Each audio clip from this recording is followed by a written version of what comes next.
예, 안녕하세요. 이현종입니다. 예. 자, 이제 어느덧 시간이 흘러서 소방시설의 구조 원리에 대해서 이제 기본 원리를 좀 이해해보고 좀 문제를 풀어보면서 우리 소방시설관리사 1차에 관련된 내용을 좀 한번 알아보도록 하겠습니다. 자, 요번 지금 이제 하는 소방시설의 구조 원리는 뭐 1차뿐만 아니라 2차에서도 상당히 중요한 2차 시험에서도 가장 기본이 되는 이론이다라는 거 꼭 알아두시길 부탁드리겠고요. 자, 우리 소방시설관리사 1차 시험에서는 대부분 어떤 문제들이 이제 출제가 되느냐 하면 우리 화재 안전 기준이라고 NFSC죠. 화재 안전 기준이라고 해서 안전 기준이라고 해가지고 각 소방시설을 어떻게 설치를 하고 어떤 규격으로 맞춰서 설계를 해야 되느냐 그런 게 나와 있는 게 이 화재 안전 기준이죠. 뭐 예를 들어서 방수구는 뭐 수평거리 얼마만큼, 높이는 얼마만큼 해가지고 설치를 해야 되느냐. 자, 소화기는 보행거리 몇 미터로 설치를 해야 되고, 또 몇 미터 높이만큼 해서 설치를 해야 되며, 또 어느 장소에 설치를 해야 되느냐. 그런 게 이제 다 나와 있어요. 화재 안전 기준에. 그러면 당연히 우리는 소방시설 관리사가 점검하는 업을 많이 하잖아요. 당연히 이제 점검을 하려고 하면 이 화재 안전 기준을 알고 있어야지 이게 제대로 설치가 되어 있는지 설계가 제대로 되어 있는 건지 또는 규격에 맞게 제대로 이게 이제 소방시설 등이 설치가 되었는지 확인을 할 수가 있겠죠. 그러니까 당연히 우리 소방시설 관리사에서는 이거를 기본으로 우리 알고 있어야 된다. 그죠? 그리고 이제 화재 안전 기준을 명확하게 또 정확하게 알고 계신다면 우리 2차 시험을 볼 때도 2차 시험에서 한 40점 화재 안전 기준만 알고 있어도 40점 이상은 받을 수 있다고요. 2차에서. 그래서 여러분들은 이 화재 안전 기준을 기본서로 참고서 이거를 거의 다 나는 이해하고 다 암기를 했다. 그러면 뭐 2차는 쉽게 넘어가지 않을 쉽게 넘어갈 수 있지 않을까라고 봅니다. 그러니까 여러분들은 항상 이 화재 안전 기준을 정말 뭐 교과서의 기본서다라고 생각하시고 항상 가지고 다니고 암기 노트에도 항상 이 화재 안전 기준에 대한 내용을 몇 개씩 하루에 5개씩 이 화재 안전 기준을 보면서 쓰고 머리로 생각하고 계속 반복을 해 주셔야 됩니다. 그래야지 우리가 2차에서도 쉽게 딸 수가 있는 거예요. 알았죠? 계속 강조합니다. 이게 가장 중요해요. 그래서 이제 관리사 1차에서도 나오고 2차에서도 나오니까 우리가 이제 1차 시험을 볼 때도 그냥 우리 1차 시험은 이 구조 원리에 대한 문제가 간단해요. 다음 중 자동화재 탐지 설비에 대한 화재 안전 기준이다. 틀린 내용을 골라라. 이런 문제들이 대부분이라고요. 소화기구에 대한 화재 안전 기준이다. 다음 중 틀린 것을 골라라. 이런 문제들이 대부분이다. 1차에서는. 그러면 이 화재 안전 기준을 모르고 있으면 어떻게 돼요? 틀린다고요. 1차도 상당히 까다로워요. 뭐냐? 글자 하나만 바꾸기 때문에 이상이냐 이하냐 요거를 바꿔버린다니까요. 무슨 말인지 이해되셨죠? 그러니까 꼼꼼하게 보셔야 된다는 거죠. 꼼꼼하게. 우리 기사 시험 볼 때는 대충 그냥 봤어요. 이해하고 대충 나오는 것만 또 꽈년도만 나온 것만 이렇게 봤는데 관리사는 절대 꽈년도 안 나오죠. 상당히 까다롭습니다. 그래서 이 화재 안전 기준을 꼼꼼하게 읽지 않으면요 쉽게 틀릴 수가 있어요. 그리고 이제 1차를 공부를 하실 때 이 화재 안전 구조 원리 공부를 하실 때 화재 안전 기준 공부를 한다고 생각하고 2차까지 같이 준비를 하는 거예요. 알았죠? 아, 나는 기사 전기 기계 때 다 이해하고 다 했어. 아, 이거 또 봐야 돼. 막 이런 생각을 가지시는 분들도 많아요. 하지만 더 꼼꼼하게 보셔야 된다. 뭐 제어반이나 예, 비상전원 설치 기준, 수조 설치 기준 있는 거 꼼꼼하게 암기 안 했잖아요. 기사 때. 그죠? 그런데 관리사 때는 그런 것까지 꼼꼼하게 다 암기를 해야 된다라는 거죠. 예. 무슨 말인지 충분히 다 이해했을 거라고 생각이 듭니다. 자, 2차까지 같이 하셔야 돼요. 이게 상당히 중요한 내용이고, 그리고 1차 시험 볼 때 최소 20개 이상은 맞아야지. 아, 20개 이상은 맞아야지. 아, 화재 안전 기준 한 60%는 암기했구나. 그렇게 보는 겁니다. 예. 저도 1차 이 시험 볼 때 이 구조 원리는요, 최소한 23개 이상은 맞았어요. 좀 까다롭게 뭐 형식 승인 및 제품 검사 기술 기준, 거기서 나오는 거는 좀 몇 개 틀렸지만, 저도 1차 시험 볼 때 이 구조 원리 파트는 23개, 25개 만점에서 23개 이상은 맞았다라는 거 꼭 알아두시고요. 예. 그래야지 2차가 수월합니다. 예. 자, 그러면 바로 뭐 본론으로 넘어가도록 하겠습니다. 자, 소화 설비죠. 소화 설비. 이제 소화 설비는 우리 이제 수계 소화 설비가 있고 가스계 소화 설비가 있고 또 이제 소방 전기와 관련된 이제 설비들이 쭉 나오게 되어 있죠. 그래서 맨 처음에 이제 소화 설비라고 하면 이제 수계 소화 설비가 쭉 나오게 되어 있습니다. 그래서 이제 소화 기구, 그다음에 옥내 소화전, 그다음에 옥외 소화전, 스프링클러 설비, 물 분무 포소화 설비 뭐 이렇게 쭉 나가게 되겠죠. 예. 그 중에서도 맨 처음에 나오는 소화 기구, 소화 기구에 대해서 좀 알아보도록 하겠습니다.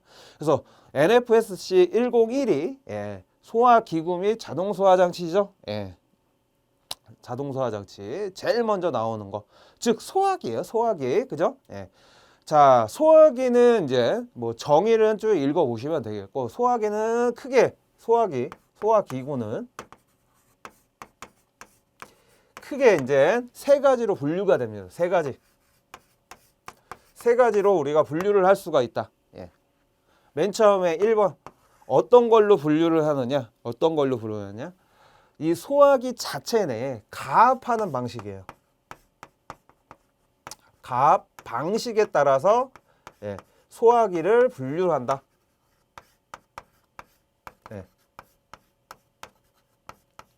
어떻게 분류를 하죠? 가압 방식에 따라서 두 개로. 맨 처음에는 축압식, 가장 많이 사용되는 거죠. 축압식 소화기. 그 다음에 가압식 소화기가 있어요. 자, 가압식과 축압식 두 개가 있는데, 그럼 두 개의 차이점은 뭐냐? 자, 축압식은 소화기 내부에 직접적으로 N2나 CO2 이런 불활성 기체들을 직접 가압을 해버리는 거예요. 즉, 소화기 자체 내부가 이렇게 있겠죠. 여기에 이제 이렇게 호스가 달려져 있고, 여기에 우리가 레바가 있겠죠. 이렇게 이거를 잡아 당기게 되면 소화기 약재가 일로 나오는 거죠. 그런데 축압식은 이 자체 내에 소화 약재를 집어넣고 여기에 N2 가스로 가압을 해버린다고요. 이 자체 용기 내부에서. 자, 그런데 가압식은 어떻게 되어 있느냐?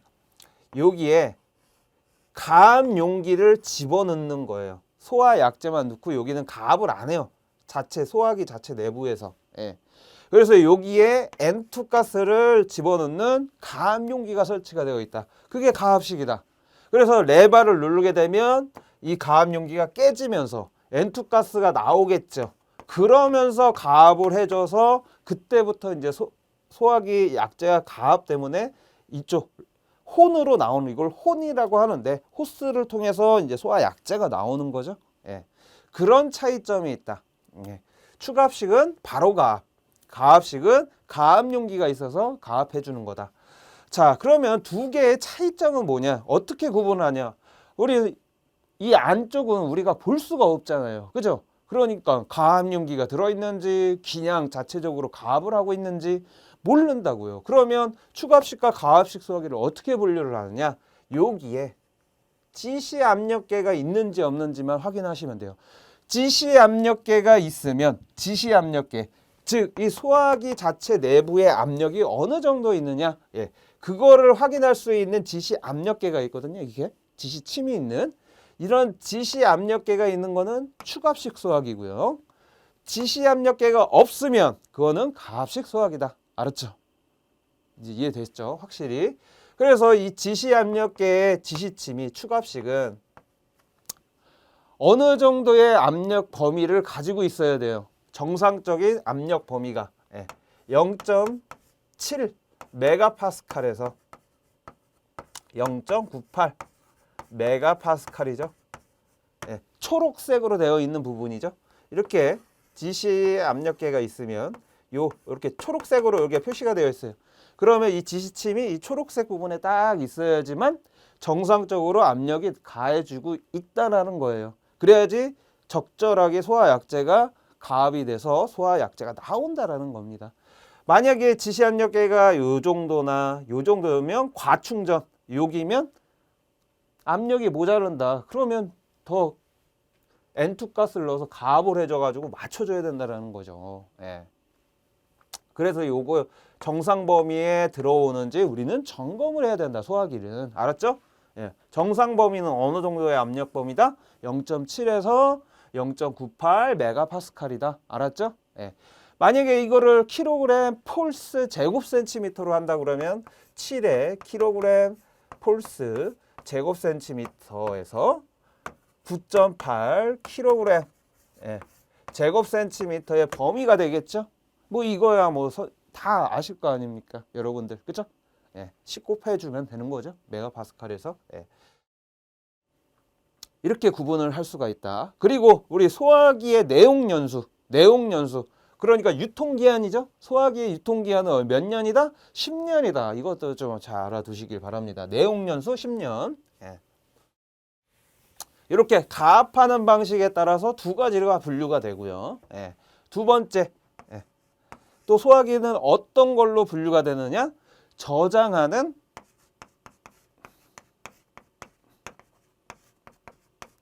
약제의 종류에 따라서, 약제의 종류에 따라서 분류를 합니다. 여기에 들어가는 약제는 우리가 가스 소화약제가 들어갈 수가 있겠죠? 그죠? 가스, 그 다음에 분말이 들어갈 수가 있겠죠. 분말, 그 다음에 물, 그 다음에 기타 소화약제들이 들어갈 수가 있다. 자, 가스에는 우리 뭐 당연하지 이산화탄소하고 할론하고 또 할로겐 화합물의 불활성기체, 그 소화약제가 들어갈 수가 있다. 그거를 우리는 가스 소화기라고 한다. 가스 소화기. 또 분말은요, 중탄산 칼륨, 중탄산 염류라고 해야겠죠? 중탄산 염류, 그 다음에 인산 염류, 두 개가 들어갈 수가 있죠. 그래서 1, 2, 3종까지 분말 소화기로 사용이 가능하다. 그래서 분말 약제가 들어가면 분말 소화기, 그죠? 물이 들어가 있으면 물 소화기 또는 포 소화기도 물 소화기에 들어가 있는 겁니다. 포 소화기도 있고 강화액 소화기도 있고요, 그죠? 뭐 기타에는 뭐 고체 에어로졸 소화기, 그런 게 있겠죠?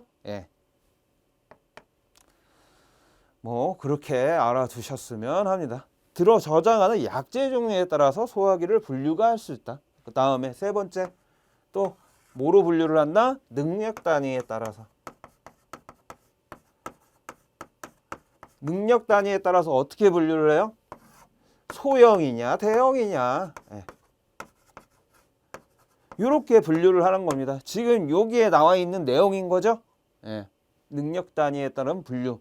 자, 능력 단위라는 건 뭐냐면 소화기 하나가 얼마만큼의 화재를 진압할 수 있냐, 얼마만큼의 크기의 화재를 진압할 수 있는 능력을 갖고 있느냐, 그거를 평가한 게 능력 단위예요.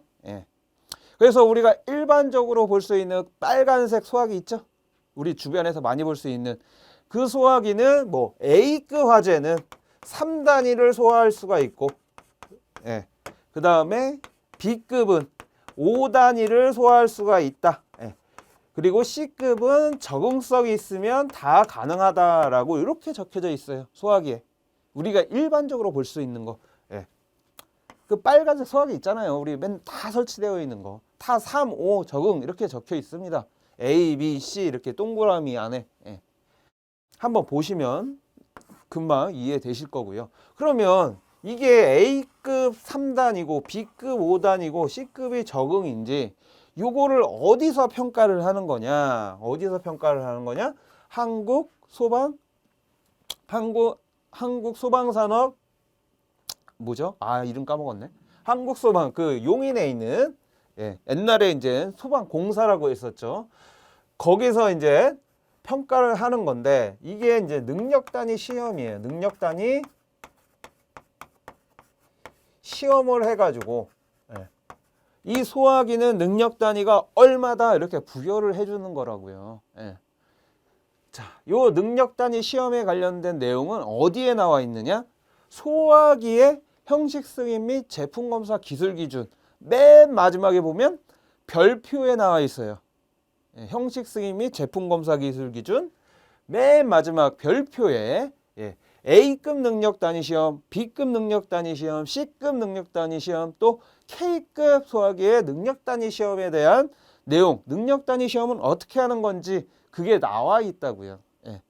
그러면 A급 소화기는 간단하게 예를 들어서 A급 소화기 능력 단위 시험, 능력 단위 시험은 어떻게 하는 거냐 설명을 드릴게요. 능력 단위 시험은 어떻게 하는지 간단하게 설명을 드릴게요. 간단하게. 자세한 거는 여러분들이 직접 찾아서 읽어 보시면서 암기를 해야 돼요. 그것도 시험에 나올 수가 있습니다. 어디에? 2차 시험에 나올 수가 있습니다. 1차 시험은 좀 나오기 좀 그런데 2차 시험에 나올 수가 있어요. 자, 어떻게 하는 거냐? A급 소화기 능력 단위 시험. 처음에 나무를 우리 옛날에 성냥개비 막 이렇게 쌓는 놀이 했었잖아요. 성냥개비로 이렇게 싸고 이렇게 싸고 이렇게 하는 거. 그래서 마찬가지로 오리나무나 건조한 소나무를 그렇게 쌉니다. 이렇게 쌓는 거 있잖아요. 이렇게 싼 거에다가 두 개를 싸요. 하나는 좀 크게 이거를 1모형이라고 하고요. 그 다음에 두 번째 모형이 있어요. 모형이 있는데 똑같이 쌌는데 요거보다 좀 작아요. 요거를 2모형이라고 합니다. 그림 보시면 이해되실 거예요. 성냥개비 쌓는 것처럼 쌓는다고요. 그런 다음에 요게 휘발유를 버요. 휘발유를 분 다음에 불을 붙입니다. 불을 붙여요. 그런 다음에 3분이 지난 후에 이제 소화기로 소화를 한다고요. 만약에 내가 1모형 가지고 실험을 했다. 그러면 1모형을 5개를 이렇게 싼 거를 이렇게 일자로 이렇게 넣고서는 3m마다 넣습니다. 여기다 휘발유를 넣고 불을 지른다고요. 그런 다음에 이제 3분이 지난 다음에 어떻게 해요? 소화기로 하나하나씩 다 꺼버리는 거예요. 맨 처음에 불 지르고 3분이 지난 다음에 소화기를 소화약제를 여기다 뿌린다고요. 그런 다음에 2분 후에 소화약을 다 뿌려서 이거 다 불을 껐어요. 그런 다음에 2분 후에 재발화되지 않으면 완전 소화했다라고 보는 거예요. 소화기 하나가 이 5개를 다 껐다라고 보면, 그러면 그 소화기의 능력 단위는 어떻게 평가를 하느냐? 요게 1모형이라고 했잖아요. 그죠? 1모형 하나, 둘, 셋, 넷, 5개를 껐으면 5개에다가 곱하기 2를 해줘서 능력 단위를 산정합니다. 2, 5, 10단위의 소화기다 너는. 5개를 껐으니까 1모형 5개를 껐으니까 너는 10단위 소화기구나. 이렇게 해주는 거라고요. 특히 뭐 A급 화재에 있어서 너 10단위야. 이렇게 결정해 주는 거라고요. 그러면 2모형을 했을 때에는 내가 만약에 1모형 3개에다가 2모형 하나를 했어요. 똑같이 불을 지른 다음에 3분 후에 불을 껐어요. 그리고 2분 후에 그러니까 재발화가 일어나지 않아서 완벽하게 소화를 했구나. 그러면 이때는 어떻게 계산이 되느냐? 능력 단위 계산이 어떻게 되느냐? 1모형이 3개죠. 1모형 3개. 그러면 2 곱하기 3개. 예. 2모형은 무조건 플러스 1이에요. 플러스 1. 알았죠? 예. 그러면 2, 3은 6에다가 플러스 1이니까 너는 7단이구나. 예. 이렇게 하는 겁니다. 그래서 2모형은 2모형으로 같이 실험을 할 경우에는 플러스 1을 해주는 거다. 알았죠? 요거는 대략적으로 이제 선택을 해주는 거예요. 이게 만약에 다 소화를 했는데 더 소화를 할 수 있다 그러면 하나 더 만들어 가지고 또 시험하는 거면 하면 되는 겁니다. 알았죠? 예. 무슨 말인지 이해되셨죠? 예. 이렇게 해서 이제 소화 능력 단위 시험을 하고요. B급은 이제 그 표가 있는데 그 표에 따라서 실험을 해가지고 B급 능력 단위 시험을 하고요. 모형 단위 수치라고 하죠. 그거는 B급 소화기 능력 단위 시험 여러분이 찾아서 한번 읽어보시고요. 좀 길어요. 예. 그리고 이제 C급은 어떻게 하냐? C급 요게 이제 C급 화재 소화기 능력 단위 산정하는 게 요게 이제 우리 뭐냐? 필기에 나올 수가 있다고요. 이거 좀 적어주세요. 얘는 C급 화재가 되려면 어떻게 해야 된다고 했죠? 전기 기기나 기구가 통전 중인 상태에서 화재가 발생이 돼야지만 C급 화재로 우리가 해준다고 했었잖아요. 그죠? 예. 그럼 C급 단위에 대한 우리 능력 단위 시험은 어떻게 하는 거냐? 예. 일정한 거리를 띱니다. 어떻게? 50cm를 이격한다든지 아니면 90cm를 이격을 합니다. 그런 다음에 전류, 우리가 교류죠. AC면 교류죠. 교류 전류를 흘려준다고요. 예. 그래서 얘는 AC 얼마냐면 35 플러스 마이너스 3.5의 킬로볼트라는 전압으로 전류를 흘려주고요. 얘는요. 얘는 100인가요? 맞죠? 100 플러스 마이너스 10의 10kV라는 교류 전압을 흘려준다고요. 요만큼 이격을 시킨 다음에 그랬을 때 얘네가 흘려주는 전류, 통전 전류가 얼마냐? 통전 전류가 얼만큼이어야 되냐? 0.5mA 이하여야 된다라는 거. 이거 특히 요게 시험에 잘 나오겠죠? 통전 전류가 얼마라고요? 0.5mA 이하다. 알았죠? 그리고 이격거리 이거 전압 잘 알아두시고 이거 2차에도 나올 수가 있어요. 예. C급은 잘 알아두시길 바랍니다. 예. 이 숫자가 나오잖아요. 그러니까 1차 시험에 나올 수가 있다고요. 예. 이렇게 해서 분류도 해봤고 능력 단위를 어떻게 산정하는지 설명도 다 드렸어요. 근데 능력 단위 이거 실험을 잘 안 하더라고요. 이 시험에 무조건 나옵니다. 이제 언젠가. 관리사에서도 2차 한 번도 나온 적이 없어요. 그런데 요번에 나올 수가 있다니까요. 어렵게 나오면. A급 소화기 소화시험 하는 방법에 대해서 써라. 그거 암기하고 써야 된다니까요. 자, 그러면 이제 내용을 좀 보겠습니다. 자, 소화기는 뭐다? 압력을 넣어가지고 사람이 수동을 조작해서 소화하는 것을 우리는 소화기라고 하죠. 그래서 능력 단위로 분류를 하면 소형 소화기, 대형 소화기로 분류를 한다. 자, 능력 단위, 소형 소화기는 능력 단위가 1단위 이상이고 대형 소화기 능력 단위 미만인 거죠. 그럼 대형 소화기는 어떻게 되는 거냐? 뭐 사람이 운반할 수 있도록 운반대와 바퀴가 설치가 되어 있고 A급은 10단위 이상, B급은 20단위 이상인 거죠. 그러면 소형 소화기는 능력 단위가 어떻게 돼요? 1에서 9죠. 대형 소화기 능력 단위 미만이라고 했잖아요. 그죠? 그러니까 9가 되겠죠. 그죠? 맞죠? 자, 그리고 여기에 나와 있는 거, 요게 또 시험에 아주 잘 나오죠. 필기에서 아주 시험에 잘 나옵니다, 이게. 그죠? 이게 실기에서도 나올 수가 있어요. 어떻게? 가로쳐서 나올 수가 있습니다.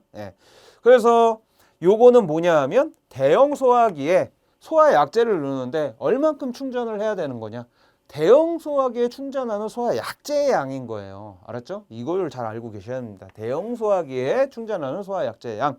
그래서 암기하는 방법. 포강물 분할이 268, 235, 268, 235, 268, 235. 계속 이거를 중얼중얼 계속 암기를 해야 됩니다. 특히 포광물은 리터고 분말 할론 CO2 이렇게 가스계는 킬로그램이다라는 거 꼭 알아두세요. 이거 알았죠? 단위까지 정확하게 써야 되는 거니까. 예. 포광물 분할이 235, 268, 235 꼭 암기해 주세요. 알았죠? 예. 자, 그 다음에 소화기구에는 소화기, 간이소화용구, 자동확산 소화기 세 가지로 분류가 되는데 간이소화용구에는 에어로졸식 소화용구가 있고요. 파리약 같은 거 있어요. 파리약 같이 생겨가지고 우리 파리약 있잖아요. 그게 소화기예요. 이렇게 쫙 누르면 하얀 소화약제가 쫙 나갑니다. 대부분 강화액을 쓰고 있고요. 분말도 사용 가능합니다. 그 다음에 투척용 소화용구는 어디서 많이 볼 수가 있어요? 투척용 소화용구. 예. 우리 역사에 가면 이런 거 많이 보이죠? 이렇게 캐비넷, 투명색 캐비넷에 뭐가 이렇게 물통 같은 게 이렇게 설치되어 있는 거 보셨을 거 아니에요. 그게 투척용 소화용구입니다. 알았죠? 그리고 소공간용 소화용구가 이게 새로 들어왔어요. 이게 새로 들어왔다. 그러니까 당연히 물어볼 수도 있겠죠. 필기에서 어떻게? 다음 중 간이소화용구가 아닌 것은? 이렇게 물어볼 수 있잖아요. 그죠? 그래서 소공간용 소화용구가 새로 들어왔다. 요거는 어디 사용되는 거냐 하면 피트 공간. 예. 피트 공간, 우리 전선구, 전력구를 수직으로 설치하기 위해서 만든 공간이 있잖아요. 예. 그걸 우리가 피트 공간이라고 하는데 그런 데서 화재가 나면 어떻게 되겠어요? 불 못 끄잖아요. 그래서 소공간용 소화용구를 거기다 설치를 해라. 그래서 소화기 같은 거를 벽에다 붙여놓고 거기에 감지기하고 뭐 제어부 설치해가지고 소화약제 나오도록 만든 겁니다. 그 다음에 소화약제 위의 것을 이용한 소화용구라고 나왔죠. 그럼 소화약제 이외의 것은 뭐가 있어요? 마른 모래, 팽창 진주암, 팽창 질석 요 세 가지 있죠? 그거를 말하는 겁니다. 자, 그 다음에 소화기구에는 이제 자동 확산 소화기가 있는데 자동 확산 소화기는 어떻게 생겼죠? UFO 동그랗게 생겼잖아요. 그래서 어디 펜션 같은 데 놀러 가면 그 주방 위에 동그랗게 달려져 있잖아요. 그게 자동 확산 소화기입니다. 자, 자동 확산 소화기는 얘는 수동이 아니라 자동이에요. 스스로 열을 감지를 해가지고 자동으로 소화약제를 뿌려주는데 넓은 공간이 아니라 작은 공간, 국소적으로 소화하는 소화기다. 알았죠? 그렇게 이해해 주시면 되겠습니다. 세 개가 있다. 소화기구는 소화기, 간이소화용구, 뭐요? 자동 확산 소화기. 알았죠? 꼭 알아두시길 바랍니다. 그래서 자동 확산 소화기하고 자동 소화 장치하고 헷갈리시면 안 돼요. 자동 소화 장치하고 자동 확산 소화기하고. 알았죠? 자동 확산 소화기는 수동 소화기에 속하는 겁니다. 소화기구에 속하는 거예요. 자, 그 다음에 자동 소화 장치가 있죠? 자, 자동 소화 장치는 종류가 몇 개? 6가지로 분류가 된다. 그래서 주상, 가분, 곡해. 저는 이렇게 암기했어요. 주상, 가분, 곡해. 주상, 가분, 곡해. 얘네는 자동으로 소화약제를 방사를 하는 거예요. 자동으로 열을 감지를 한 다음에. 그죠? 그래서 주거용 주방, 자동 소화 장치가 있죠? 요거는 여러분들 아파트 같은데 다 설치되어 있잖아요, 이거. 다 설치되어 있잖아요, 이거. 그래서 이제 우리가 조리하는 그런 열을 발생시키는 기구라고 하죠. 인덕션이나 가스레인지 위에 덕트가 이렇게 후드나 이렇게 덕트가 위에 설치가 되어 있으면 거기에 방출구가 설치가 되어 있고 그 위에 캐비넷 열어보면 거기에 소화기 같은 게 하나가 쭉 이렇게 달려져 있어요. 그 약재 저장하는 저장 탱크죠. 저장 용기죠. 탱크가 아니라. 저장 용기가 설치가 되어 있다. 그 다음에 수신부가 깜빡깜빡해. 초록색 불이 깜빡깜빡하고 있습니다. 그래서 요런 정의 같은 거 이거 다 암기해야 돼요. 이거 2차 시험에도 나올 수가 있어요. 이거 적으라고 나올 수가 있죠. 그죠? 당연하게 나올 수가 있습니다. 예. 상업용은요, 우리 음식점 같은 데에 설치하는 주방 자동 소화 장치예요. 그죠? 예. 그 다음에 캐비넷형은 소화약제를 캐비넷 형태의 소화 장치에서 방사시키는 거고, 그 다음에 가스 분말 고체 에어로졸 자동 소화 장치도 있다라는 거. 특히 고체 에어로졸 소화 장치가 요번에 화재 안전 기준에 새로 들어왔죠. 예. 고체 에어로졸 소화 장치. 소화 장치와 자동 소화 장치는 좀 다른 거예요. 예. 그래서 6개 좀 내용, 정의까지 완벽하게 암기해야 됩니다. 이거. 예. 시험에 나올 수가 있습니다. 2차 시험에. 자, 그래서 주거용 자동 소화 장치는 이렇게 생겼죠. 그래서 여기가 이제 가스레인지예요. 가스레인지나 인덕션. 그래서 인덕션 때문에 아까 인덕션 때문에 여기 열원이 옛날에는 가스만 있었는데 여기에 전기까지 들어갔다. 요새 인덕션 많이 사용해서 인덕션은 전기 사용하는 거잖아요. 그래서 전기를 자동으로 차단할 수 있어야 된다라는 겁니다. 알았죠? 예. 그래서 문구가 이렇게 또 바뀌었습니다. 다시 보게 되면 여기가 인덕션이나 가스레인지고 여기 위에 이게 후드나 덕트가 이렇게 설치가 되어 있잖아요. 그죠?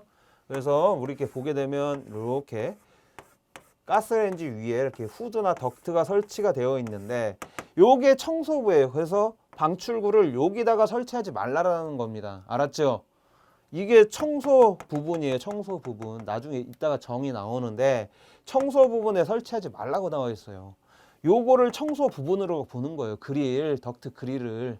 그래서 이 방출구를 여기에 설치하지 말고 여기다 이렇게 설치를 해라. 이런 얘기입니다. 알았죠? 예.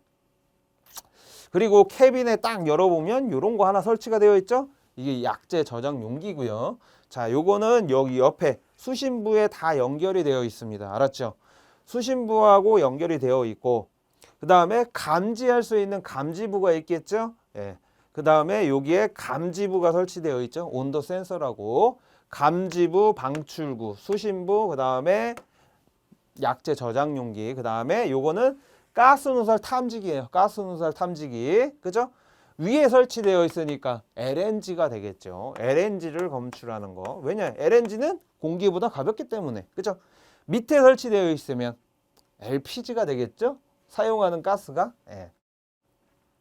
그 다음에 여기에 가스를 차단할 수 있는 밸브가 설치가 되어 있고요. 차단 장치가 설치가 되어 있다라는 거. 예. 이렇게 구성이 되어 있고요. 그리고 상업용 주방 자동 소화 장치는 이렇게 조리대가 엄청 많아요. 이런 조리대에서 웍으로 막 이렇게 조리하잖아요. 우리 중국집 가보면 그런 중국집 같은 데에는 우리가 기름, 우리 식용유 같은 거 많이 사용하잖아요. 그런 기름때들이 이런 덕트 안에까지 다 들어갈 수가 있다고요. 예. 그래서 이런 덕트 안에서 화재가 엄청나게 발생 많이 합니다. 알았죠? 엄청나게 발생이 되는데 만약에 여러분들이 건물주다. 예. 우리가 원하는 건물주다 그러면 만약에 건물주 안에 뭐 중국집이 있어서 이런 덕트 같은 거를 설계를 했다. 그러면 이 화재 보험 들 때 이 덕트를 깨끗하게 할 수 있는 그런 조약을 하나 넣어놔야 된다고요. 왜냐? 불 나면 무조건 이 덕트에서 불 나는 거예요. 그리고 이 덕트에서 불이 나면요. 다른 데서 이동하기가 쉬워요. 화재 확산이 다른 곳으로 확대될 수가 있다고요. 예. 그런데 우리 덕트 안에다가 우리 감지기도 설치 안 하지. 또 소화기, 소화할 수 있는 것도 없어요. 덕트 안에. 우리 설치 안 하잖아요. 예. 그런데 그나마 우리가 할 수 있는 방법은 이 상업용 주방 자동 소화 장치를 덕트 안까지 설치해라 뭐는 설치 기준이 있죠. 예. 그거로 이용을 할 수가 있는데 좀 사용하기가 좀 까다롭다라는 거. 예. 하여튼 그런 데 설치하는 거다. 예. 그리고 자동 확산 소화기는 이렇게 동그란 이 UFO 많이 보셨죠? 요거. 예. 요게 자동 확산 소화기다라는 거 꼭 알아두십시오. 알았죠? 예.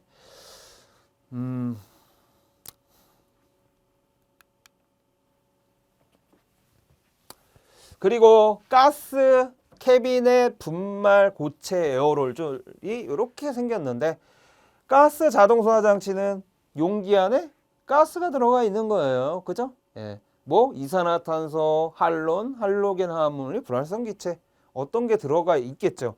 중요한 거는 얘네는 N2 가스로 가압을 안 해요. 소화기처럼. 이 가스에 자체 증기압이 있기 때문에 걔네 그 자체 증기압으로 방출이 가능하다. 예. 그죠? 예. 그런 장점이 있다. 예.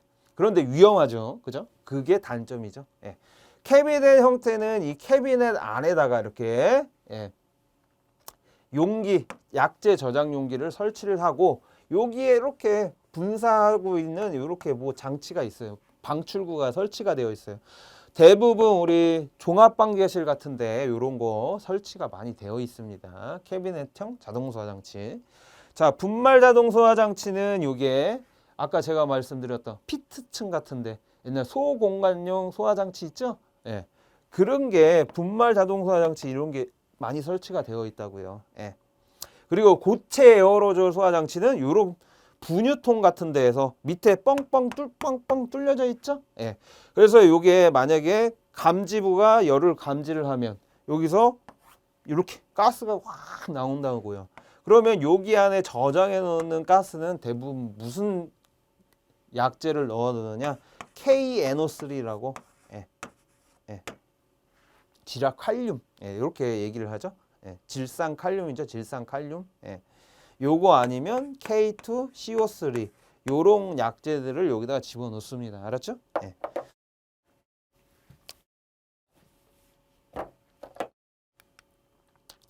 자, 그러면 소화기구의 설치 기준을 간단하게 보겠습니다. 자, 소형 소화기는 보행거리 얼마? 20, 대형은 30이죠? 예, 30 이하라는 거. 그래서 이따가 능력 단위에 따른 소화기의 개수를 구하는데 그 개수를 각 층마다 설치를 한 다음에 요 보행거리에 맞게 추가해서 설치를 해야 되는 거죠. 예. 그래서 보행거리하고 우리 수평거리 요거 차이점을 잘 알고 계셔야겠죠. 자, 보행거리는 직접 걸어간 길이에요. 벽을 뚫지 못해요. 뭐라고요? 벽을 뚫지 못한다. 벽을 뚫지 못하고요. 수평거리는 벽을 뚫은 이 반원을 그려서 요 거리. 예. 내가 여기다 만약에 설치를 했다. 예. 반원을 딱 그려버리는 거예요. 여기 벽이 있던 말던 상관없이. 예. 요게 수평거리고요. 알았죠? 예. 만약에 평면도를 딱 그리는데 이렇게 구획이 되어 있다. 여기 복도고요. 여기 이렇게 구획이 되어 있다. 그러면 내가 만약에 여기다가 뭘 설치를 했다. 예. 그러면 보행거리 얘는 여기는 30m. 이렇게밖에 걸어갈 수가 없잖아요. 이렇게 걸어갈 수도 없고. 왜냐 여기 벽이니까. 여기서 해서 여기까지 이렇게 걸어갈 수밖에 없는 거리. 요거를 보행거리라고 하는 거고요. 자, 만약에 여기다 설치 수평거리는 이렇게 벽을 뚫어버릴 수 있는 거리예요. 보행거리는 이렇게 되는데, 그죠? 요렇게 걸어가야 돼. 여기다 설치를 했다 그러면 요렇게 걸어가야지 이게 보행거리고요. 수평거리는 그냥 직선 때려버리는 겁니다. 이렇게 원을 그려서. 알았죠? 예. 수평거리 개념은 벽을 뚫을 수 있는 반원을 그려서 벽을 뚫을 수 있는 반지름이고 보행거리는 직접 걸어가야 되는 거리라고 생각하시면 된다고요. 됐죠? 예. 그런데 소화기는 보행거리의 수평거리예요. 보행거리다라는 거예요. 잘 보행거리다. 걸어가야 되는 거리다. 벽을 뚫지 못한다. 예. 자, 그리고 소화기는 높이가 얼만큼? 1.5m 이하 높이에 설치해라. 1.5m 이하. 바닥에 넣어도 된다는 거예요. 왜냐? 최하 기준이 없잖아요. 뭐 0.5m 이상? 1.5m 이하가 아니라 그냥 1.5m 이하죠. 그러니까 바닥에 넣어도 상관이 없다라는 겁니다. 법 기준에 벗어나지 않아요. 그죠? 예. 자, 그리고 각종 표시를 해라. 뭐 이런 거 나오죠. 예. 그 다음에 요 사이에 추가적으로 빠진 게 있는데 뭐죠?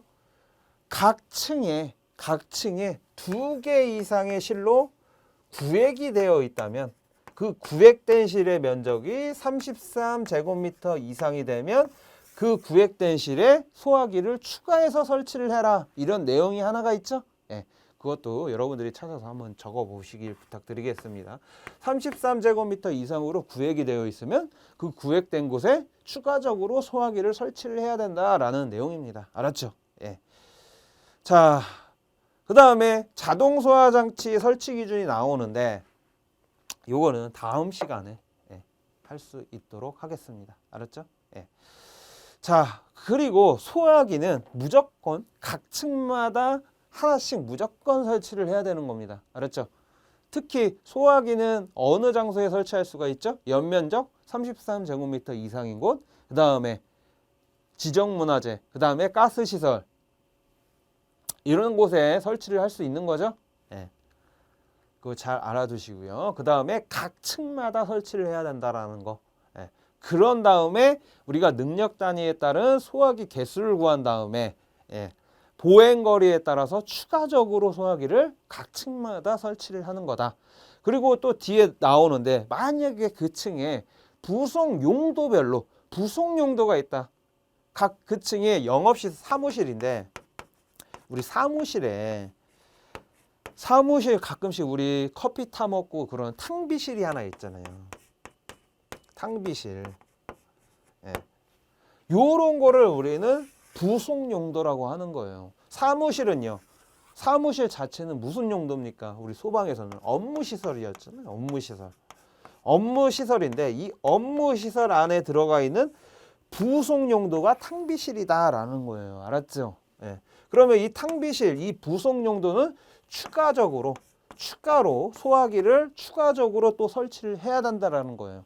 그러면 소화기 개수를 어떻게 계산을 하는 거냐?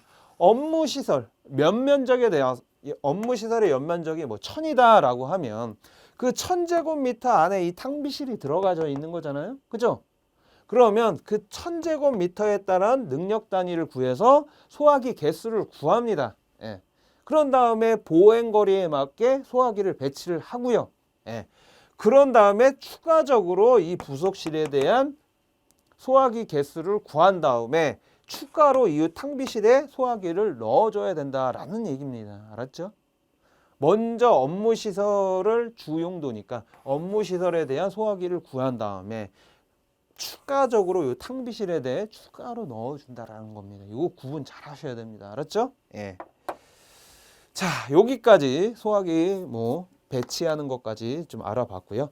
다음 시간에는 이제 자동 소화 장치에 대한 설치 기준에 대해서 좀 알아보도록 하겠습니다. 자, 다음 시간에 좀 소화기 개수 구하는 이런 문제들이 좀 많이 나오기 때문에 여러분들이 좀 집중해서 좀 알아봐 주시길 부탁드리겠습니다. 그러면 다음 시간에 또 만나 뵙도록 하겠습니다. 감사합니다.